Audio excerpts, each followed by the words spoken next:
심리학자가 실험을 했어요. 커다란 상자 안에다가 한쪽에는 웃는 얼굴, 한쪽에는 우는 얼굴 이렇게 그려놓고 그 다음에 커다란 구멍을 하나 이렇게 뚫어놓고 들여다보게 했습니다. 이 상자 안에는 웃는 얼굴이 있습니까? 아니면 우는 얼굴이 있습니까?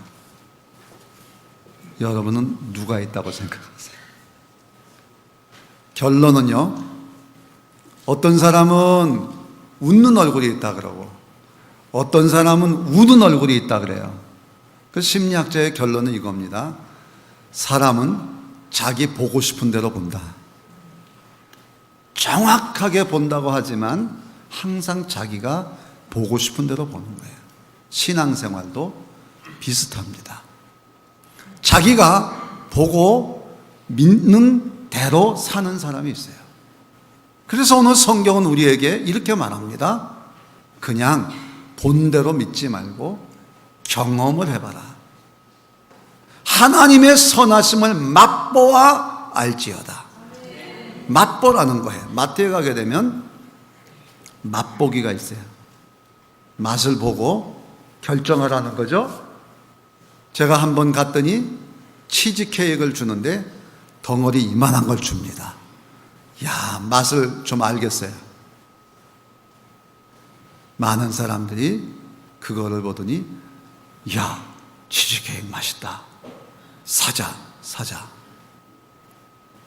사는 걸 봤습니다.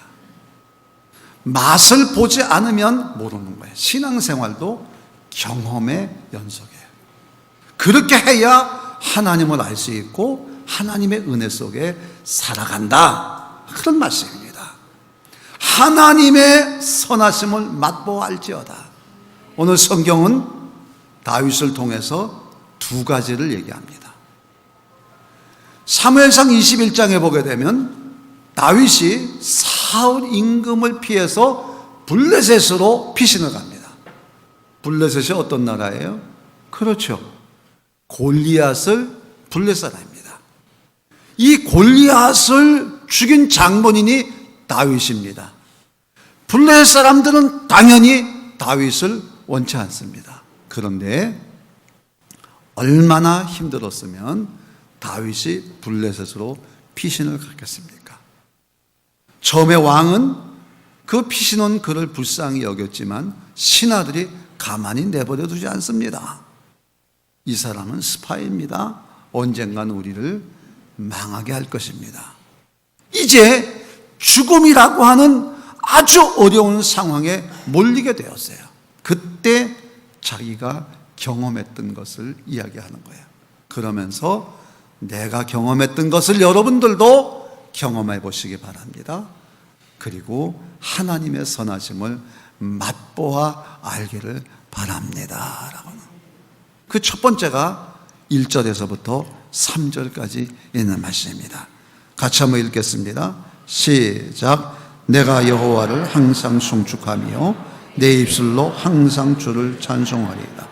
내 영혼이 여호와를 자랑하리니 곤고한 자들이 이를 듣고 기뻐하리로다. 나와 함께 여호와를 광대하시다 하며 함께 그의 이름을 높이세. 아멘. 곤고한 자들이 이를 듣고 기뻐하리로다.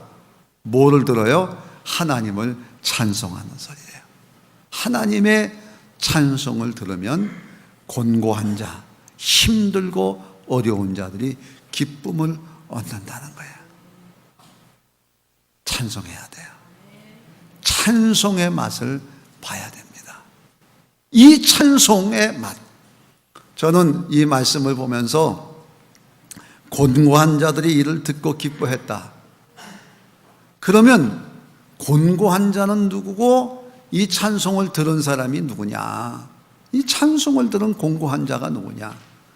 여러분, 찬송을 부르면요, 제일 먼저 듣는 사람이 나입니다. 나 자신이 들어요. 나 자신이 듣는 거예요.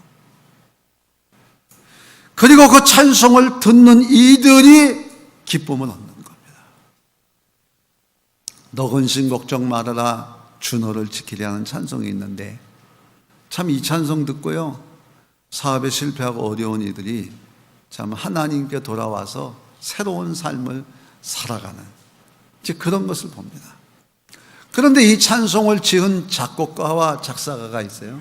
목사님 네 분입니다. 그런데 사모님이 많이 아파요.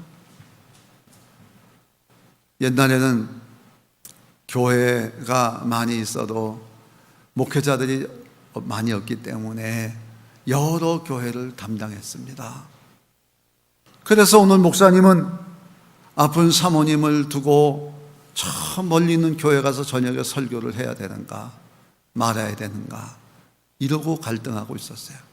그랬더니 9살 먹은 아들이 하는 말이에요. 아빠, 하나님의 뜻이면 하나님이 지켜주실 거야. 다녀와. 그래서 이 아들의 얘기를 듣고 이 아버지가 힘을 얻어서 이제 설교하러 갔습니다. 갔다 왔더니 책상 위에 시가 하나 써 있어요. 너 근심 걱정 말아라. 주 너를 지키리.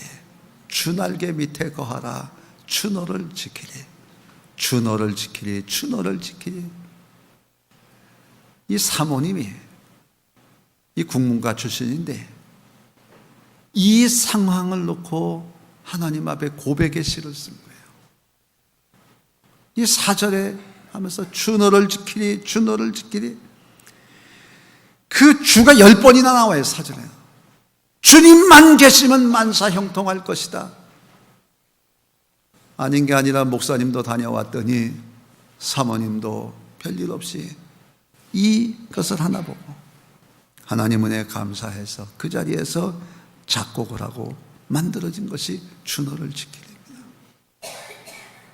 찬송은 하나님께서 사람의 손을 빌려 쓰셨는데 이 찬송가의 각 장마다 하나님의 역사하심이 생생하게 담겨 있어요.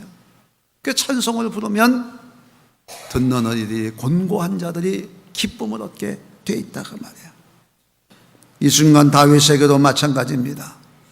다윗은 죽임을 당하는 위기의 순간에 먼저 하나님을 찬양했어요. 항상 송축하며 항상 주를 입술로 찬양하리이다. 하나님을 끊임없이 찬양할 때 곤고한 자신이 기쁨을 얻게 되는 거예요. 힘을 얻는 거예요. 욥의 그 고난이 언제 끝납니까? 하나님은 못하시는 것이 없사오니 할 때입니다. 하나님의 섭리하심을 믿고 하나님을 찬양할 때 고난이 끝이 나고 축복이 시작이 되는 거예요. 바울과 실라가 빌립보 감옥에 갇혔을 때 하나님을 찬양하고 나는 그 말씀을 묵상할 때마다 참 신기한 게 한밤중에 바울과 실라가 찬양을 했더니 죄수들이 듣더라. 그 죄수들이요 그 한밤중에 잠자는데 이 찬양 소리를 듣고 왜 짜증을 안 냈을까? 오늘 말씀대로 곤고한 이들이 듣고 기뻐했을 것이라. 기뻐했을. 감옥의 문이 열리고 전도의 문이 열려서 빌립보 교회가 세워지는 역사가 일어나는 거예요. 찬양은 곤고한 자에게 기쁨을 주시는 거예요. 찬양을 해야 돼. 찬양을 해야 돼. 역대상 20장에도 보면 하나님의 영이 임한 야하시엘이 여호사밧 왕에게 이야기합니다. 놀라지 마십시오. 이 전쟁은 너희에게 속한 것이 아니요 하나님께 속한 것이라고 하나님 말씀해 주셨습니다. 이 전쟁에는 너희가 싸울 것이 없나니 너희와 함께한 여호와가 구원하시는 것을 보라. 여호사밧이 최종의 말씀을 듣고 하나님을 찬송합니다. 여호와께 감사하세. 그의 인자하심이 영원하도다. 하나님을 찬양하니까 여호사밧이 힘을 얻고 병사들이 힘을 얻어서 자기들보다 강한 군대를 쳐서 물리친 줄로 믿습니다. 하나님을 찬양하는 자가 곤고해도 기쁨을 얻는 것이라 말이에요. 다윗도 심히 두렵습니다. 죽을 수 있다는 두려움입니다. 하지만 찬양하는 동안 하나님께 집중하는 동안 하나님이 용기와 지혜를 주셔. 더 이상 곤고한 자가 아닙니다. 하나님이 주시는 그 기쁨으로 충만한 자가 되는 거예요. 그래서 블레셋 왕 앞에서 그는 미친 채 합니다. 침을 질질 흘립니다. 귀신 들린 자처럼 행동을 합니다. 블레셋 왕의 마음속에 빨리 내쫓아라. 뭐 죽이고 말고 한 시간이 없어요. 내쫓김을 당해서 살아나는 것입니다. 하나님이 하신 줄로 믿습니다. 하나님이 곤고한 자에게 기쁨을 주시는 거예요. 곤고한 자에게 기쁨을 주시는 거예요. 인터넷에서 본 이야기입니다. 6.25 전쟁 중에 인민군 장교에게 붙잡혀서 사형당할 즈음에 살아난 사람의 간증이에요. 마지막 소원이 무엇이냐? 예, 저는 예수 믿는 사람이니까 마지막으로 찬송을 부를 수 있게 해주시기를 바랍니다. 하늘 가는 밝은 길이 내 앞에 있으니 1절을 부르고 2절을 부르려고 그러는데 총소리가 빠바바방 들려요. 자기도 죽었다 생각하고 쓰러졌는데 깨어나서 보니까 어떤 사람이 자기를 등에 업고 가는 거예요. 인민군 장교입니다. 내가 장로의 아들입니다. 내가 하나님을 떠났는데 당신의 찬양 소리를 듣고 내가 회개를 했습니다. 그래서 인민군 병사들을 쏴 죽이고 자기를 살려줍니다. 이 은혜 너무 감사해서 그분이 이제 신학교 가가지고 목사님입니다. 평생 동안 이 간증의 힘을 가지고 목회를 했다고 하는 거예요. 신앙생활은 보고 생각하느라 끝나면 안 돼요. 하나님의 선하심을 맛보할지어다. 우리는 찬양을 해야 됩니다. 찬양을 하면 곤고한 자가 기쁨을 얻게 되고 하나님이 우리에게 역사하시고 은혜 주시는 복을 주실 줄로 믿습니다. 남의 찬양이 아니에요. 내 찬양으로 열심히 하나님을 부르는 거예요. 오늘도 다윗처럼 항상 하나님을 찬양하는 여러분 자신은 정말 복받은 인생들입니다. 여러분, 오늘 나를 봐서는 희망이 없어요. 세상을 봐서 희망이 없습니다. 그러나 찬양하는 순간 하나님 바라보고 하나님 역사하심을 바라볼 때 하나님은 우리를 새로운 역사로 인도해 주실 줄로 믿습니다. 두 번째 4절에서 8절입니다. 같이 읽겠습니다. 시작. 내가 여호와께 간구하며 내게 응답하시고 내 모든 두려움에서 나를 건지셨도다. 그들의 주를 앙망하고 광채를 내었으니 그들의 얼굴은 부끄럽지 아니하리로다. 이 곤고한 자가 부르짖음에 여호와께서 들으시고 그의 모든 환난에서 구원하셨도다. 여호와의 천사가 주를 경외하는 자를 둘러진치고 그들을 건지시는도다. 너희는 여호와의 선하심을 맛보알지어다. 그에게 피하는 자는 복이 있도다. 아멘. 곤고한 자가 부르짖음에 여호와께서 들으시고 그의 모든 환난에서 건지셨도다. 더 놀라운 사 여호와의 천사가 주를 경외하는 자를 둘러 진치고 그를 건지시는도다. 우리가 기도할 때 하나님께 부르짖을 때 우리를 건져주시는데 여호와의 천사가 우리를 둘러 진치고 우리를 건져주신다고 하는 거예요. 기도하면 응답하십니다. 응답받지 못하는 이유는 단 하나예요. 기도하지 않기 때문에. 기도하지 않기 때문에. 기도하면 필히 응답하시는 것이 하나님이시란 말이에요. 예수님 말씀에 구하라 주실 것이요, 찾으라 찾을 것이요, 문을 두드리라 열릴 것이니라. 하나님은 꼭 응답하실 것이라는 거예요. 왜 우리가 기독교입니까? 왜 천주교가 아니고 기독교입니까? 종교개혁은 그래서 중요한 건 만인제사장설입니다. 우리가 하나님을 직접 만나는 거예요.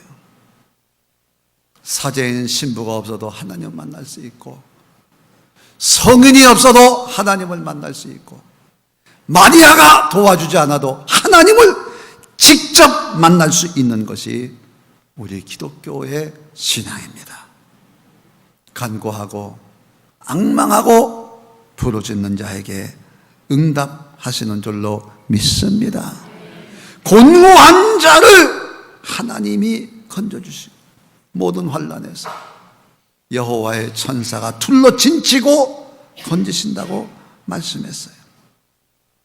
여러분, 하나님께서는 우리가 기도할 때 만나주시고 응답하시고 역사하시는 줄로 믿습니다.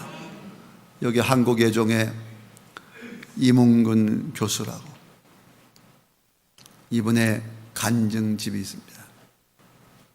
그 내용 중에 이런 내용이 있어요.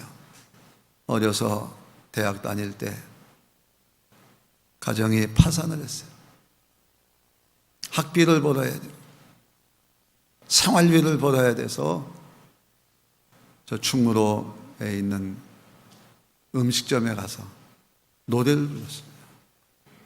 그 노래를 부르면 학비도 되고 생활비도 되고, 어머니가 편찮으신데 병원비도 이렇게 할 수가 있었어요. 그래서 한 푼이라도 아껴야 되니까 수돗물을 먹지 못하고 펌프물을 떠다가 먹었는데, 그만 그것이 유사 장티푸스에 걸리고 말았어요. 열이 막 오르고 설사를 하고 병원에 입원을 했습니다. 입원해도 걱정이 뭐냐? 병 낫는 것보다 빨리 나가야 병원비를 줄일 텐데, 그래서 할 수 없이 백과사전 팔아가지고 병원비 치르고 퇴원을 했어요. 그런데 얼마 있다가 다시 열이 막 오르고 다시 입원하게 됐어요. 정말 아무데도 길이 없어요. 그때 자기는 중얼거리듯이 하나님 앞에 이렇게 얘기했대요. 하나님, 한 번만 살려주십시오. 내가 당신에게로 돌아가겠나이다. 하나님, 한 번만 살려주십시오. 내가 당신에게로 돌아가겠나이다. 밤새도록 기도한 내용이 그거밖에 없대요. 여러분 잘 아는 프란시스가 기도를 합니다. 밤새도록 기도하는데 제자들이 궁금한 거예요. 아니, 도대체 우리 선생님은 밤새도록 무슨 기도를 이렇게 하는가? 그래가지고 기도한 그 방의 문을 귀 기울이고 들어봤대요. 기도는 너무나 간단해요. 하나님, 당신은 누구시며 나는 누굽니까? 당신은 누구시며 나는 누굽니까? 이거를요 밤새도록 그렇게 얘기를 하더래요. 여러분, 기도라고 하는 거는 길고 장황한 게 기도가 다 아닙니다. 그것도 기도예요. 그러나 아이들을 키울 때 보세요. 손주들도 보세요. 딱 한마디밖에 안 합니다. 주세요. 다 끝나는 거예요. 뭐 거기에 이유, 여하, 불문하고 그냥 달라 그래요. 이게 부모와 자식의 관계입니다. 하나님이 우리의 아버지십니다. 좋은 것 주십니다. 간단해야 돼요. 그래서 기도는 무조건 해야 됩니다. 씨를 심어야 거두는 것처럼 기도하지 않으면 역사가 없어요. 기도해야 돼요. 하루에 시간을 정해서 하나님 앞에 꼭 기도하시는 겁니다. 어디서든지 아무 상관이 없습니다. 뭐 꼭 교회 나와서 기도해야 되는 그거 없어요. 저는 교회에 있습니다만은 지하철 탈 때가 참 기도하기 좋은 시간이에요. 다른 사람들 다 핸드폰 보고 있는데 저는 그거 잡고 이게 위에 잡고 하나님 앞에 기도하는 거예요. 얼마나 집중하기 좋은지 몰라요. 버스 타고 가면서도 기도해요. 자동차 타고 갈 때도 기도하지만 자동차 탈 때는 이 사고가 안 나야 돼. 나는 개인이 아니고 교회니까 내가 이거 사고 나면 교회 망신, 또 교회 피해 주니까 안 되니까 그때는 그냥 옆에서 누가 무슨 소리 해도 그냥 그것만. 지하철 탈 때 얼마나 좋아요. 하나님 앞에 간절한 마음으로 기도하는 거예요. 어디서든지 기도하고. 그 순간 딴 생각하면 안 됩니다. 화가 나는 일서도 하나님께만 기도하는, 하나님께 대화하듯이 기도하는 거예요. 여러분, 찬양을 부를 때도 그렇지만 기도는 대화하듯이 해야 돼요. 노래 페스티벌 하는데 그 심사하는 분이 심사평을 하면서 그러더라. 노래를 잘하는 방법 중에 하나는 대화하듯이 해야 된다. 말하듯이 해야 된다. 상대방이 들을 수 있게 노래해야 돼. 자기만 감정에 치우쳐가지고 상대방이 듣지 못하는 노래는 그거는 의미가 없다는 거예요. 상대방이 잘 들을 수 있도록 그건 말하듯이 하라는. 하나님 앞에 기도하는 것도 하나님이 내 마음도 아시고 생각도 아시지만 또박또박 기도하는 거예요. 또박또박. 복잡하게 기도하지 말고 또박또박 대화하듯이 하나님의 말씀 가지고 또 기도하고 이렇게 기도하는 겁니다. 그래서 이몽균 교수가 밤새 기도하는 건 딴 거 없어요. 하나님 한 번만 살려주세요. 내가 당신에게로 돌아갔습니다. 다음날 아침이 됐습니다. 놀랍게도 39도로 계속 올라가던 이 열이 36.5도로 탁 떨어졌어요. 퇴원내렸습니다. 그 경험이 얼마나 그를 힘있게 하는지 이태리 유학 가서도 먹을 것이 없고 힘들었을 때, 특히 자기가 노래가 더 이상 되지 않을 때 하나님 앞에 기도할 때, 그래가지고 이문경 교수만이 가질 수 있는 벨칸토 창법이라고 하는 노래를 그런 창법의 노래를 발견하고 할 수 있게 되었다고. 기도는 곤고한 자들을 하나님이 건져주시고 하나님의 사자들이 둘러진치고 건지시는 역사가 있는 줄로 믿습니다. 기도해야 돼요. 기도는 자기를 낮추는 거 아닙니까? 종교개혁도 스스로 낮아지는 거예요. 여러분, 기독교는 낮아지는 종교입니다. 기독교처럼. 종교개혁 당시에 교회는 권세가 너무나 대단했습니다. 돈도 많고 권력도 많고. 교회는 더 이상 겸손하지 않았습니다. 하나님을 경외하지 않았어요.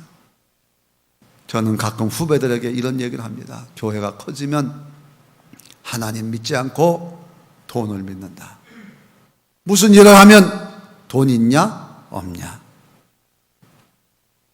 하나님은 그거를 원하시는 게 아니에요. 하나님은 돈을 바라보지 말고 하나님께 구하라고 말씀하십니다. 여러분, 기도하는 사람이 돼요. 종교개혁자들은 다 내려놓고 인간이 구원을 위해 할 수 있는 아무것도 없다. 하나님이 모든 것을 하시는 줄로 믿습니다. 그게 기독교예요. 그게 기독교입니다. 그게 기독교입니다. 오늘 여러분에게 이러한 은혜가 있기를 주의 이름으로 축원합니다. 이 권고한 자가 부르짖음에, 여러분 사무엘상 22장에 보게 되면 다윗이 블레셋에 피신 갔을 때 함께 간 자들이 400명의 군대가 있습니다. 그 어려운 상황 속에 400명과 함께 모의를 할 수도 있었을 거예요. 그러나 다윗은 400명의 우두머리였지만 400명을 믿음의 대상으로 삼지를 않았습니다. 여러분, 하나님만 믿으시기를 바랍니다. 하나님께만 구하시기를 바랍니다. 너희는 여호와의 선하심을 맛보아 알지어다. 하나님의 선하심을 맛보는 자는 어떤 자느냐? 그에게 피하는 자는 복이 있도다. 우리의 모든 것이 하나님 품으로 피하는 자, 복이 있는 자가 되는 줄로 믿습니다. 여러분, 사람은요, 보는 대로 생각하는 대로 믿는 것도 있지만 그러면 말쟁이가 되기 쉽습니다. 신앙은 체험입니다. 내가 기도해야 되고 내가 찬양해야 되고 그럴 때 하나님이 우리에게 기쁨도 주시고 우리를 건져주시고. 여러분, 이제 여름은 다 갔습니다. 이제 9월부터 우리는 새로운 영적 훈련을 시작하겠습니다. 기도하고 찬양하고 하나님의 선하심을 맛보고 하나님께 피하는 자의 복이 여러분에게 충만히 임하기를 주의 이름으로 축원합니다.